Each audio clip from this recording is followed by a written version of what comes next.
আন্দোলন।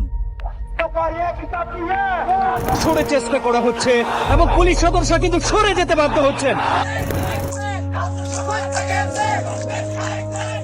সাধারণভাবে 65 সদস্যের একটি সমন্বয় কমিটি গঠন করা হয়।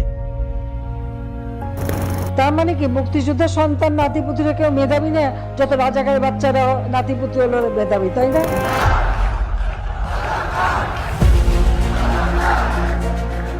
ইতিহাস লিখতে গেলে যে নামটি সবার আগে উচ্চারিত হয় তিনি আবু সাইদ। শিক্ষার্থীরা উপাচার্যের বাসভবনের সামনে গায়েবানা জানাজা পড়ে এবং রক্তে লাল হয়েছে পিচঢালা পথ। রাখার এজেন্ডা ছিল হাসিনার সরকার, মাঠে তা একজন সাথে আসে। এরই মধ্যে শনিবার আন্দোলনের অন্যতম সমন্বয়ক নাহিদ ইসলাম এটা বিশ্বাস হতে চায় না যে এদেশে মানুষেরা করছে। শর্তে আমরা এই মুহূর্তে থেকে আমাদের কর্মসূচি প্রত্যাহার করব। রং কালো হলেও সামাজিক যোগাযোগ মাধ্যম ফেসবুক ছেয়ে গেছে লাল রঙে।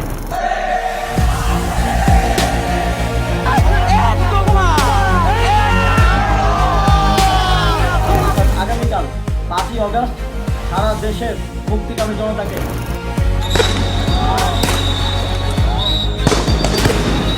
পরিস্থিতি আসলে কোন দিকে গড়াচ্ছে ঠিক আজ করা যাচ্ছে না। সেনাবাহিনী ফাঁকা আওয়াজ শুনছে।